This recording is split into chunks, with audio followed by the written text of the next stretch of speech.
Gouty arthritis. Gouty arthritis, it is a heterogeneous disease, and there is a hyperuricemia, that is urate, plasma urate level is more than 6.8 gram per deciliter, etc. And then urate crystals deposition occurs in the joints and the kidney. Classification of the gouty arthritis, it is two types. 90% of the cases are the primary, and then secondary also there, and these primary cases is because of there is productions of the uric acid increases. Because of there is increased dietary intake of the purine, or there is inborn error of metabolism of the purine will occur. Our next cause is that there is decreased the uric acid excretion, but the production is normal.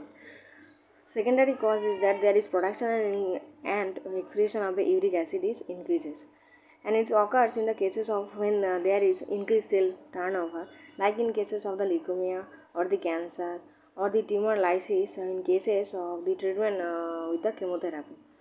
And so there is increase the catabolism of the nucleic acid, and then purine will form, and then uric acid will also form. And another cause is that there is decrease the excretion of the uric acid, but there is normal production, like in cases of the chronic renal disease. Next is etiology of the gout. The purine metabolism will produce the uric acid, and it will excrete only in the urine. Humans do not have the uricase, so we cannot degrade the uric acid. Normally in the body, there is a balance between the uric acid production and the tissue deposition of the urate. Hyperuricemia, when there occur, can lead to disbalance this equation, but only the hyperuricemia is not sufficient to disbalance this equation. But when hyperuricemia long lasting, lasts for a duration of not less than 20 to 30 years, can disbalance this equation. Only then this equation will not work, and there is production increase, and it will not excrete as same amount, and it will deposit in the tissue. Next is that age. It is mostly occur in the age of more than 30 years of age, and there is also a genetic predisposition. It is runs in the family, and there is heavy alcoholic intake can increase the chance, and there is obesity, drug intakes like the thiazide decrease the urine excretion, and also the lead toxicity can causes the depositions of the uric acid. Next is the pathogenesis of the gout. There is a precipitation of the monosodium urate crystals into the joints. The solubility of the urates in a joints depending on the intra-articular concentration of the urine, and also the temperature. When there is less temperature, the solubility is also less. Monosodium urate crystals is less soluble in the synovial fluid than in the plasma, so they become supersaturated in the peripheral joints, and in the synovium and the joint cartilage. They will precipitate the urate in the patients with the hyperuricemia. But when the temperature become low, they going to the ankle and the toe.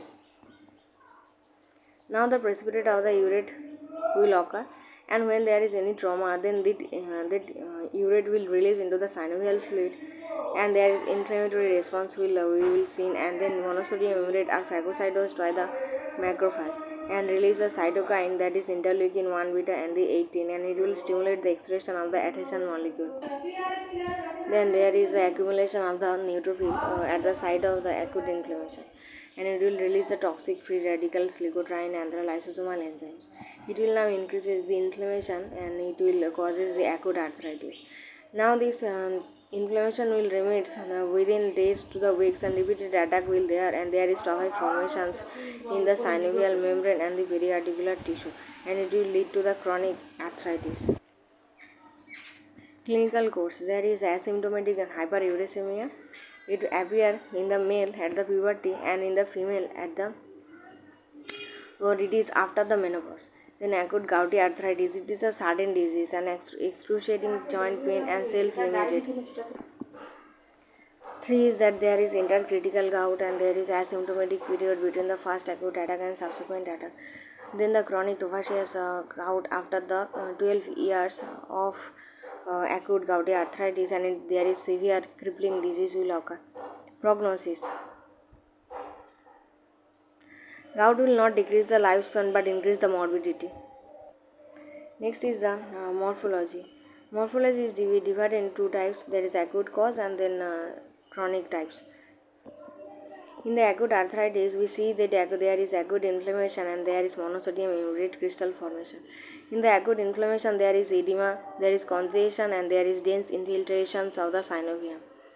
And most commonly, we see the neutrophil, and there is lymphocyte, plasma cell, and macrophage also seen. Monosodium urate crystals, it is a long, slender, needle-like crystals seen in the cytoplasm of the neutrophil, and which will form clusters in the synovium. Then monosodium urate crystals can be resolubilized if the acute attack subside. Then the morphology in the chronic tophaceous arthritis. There is urate heavily encrust the articular surface. In the synovium there is fibrosis, there is thickening, and there is infiltrations of the inflammatory cells. There is also pannus formation like rheumatoid arthritis, and it will destroy the cartilage, and there is juxta-articular bone erosion will occur. If there is severe fibrosis and bony ankylosis, then there will be the loss of the joint functions. There is tophi formation, and this is the large aggregates of the urate crystals, and there is surrounding inflammatory reactions are there, which consist of the macrophage, lymphocytes, and the foreign body giant cell. You will see the foreign body giant cell in the chronic tophaceous arthritis. Then the tophi will seen in the articular cartilage, periarticular ligament, tendon, and soft tissue, Achilles tendon, and it can be seen in the earlobe.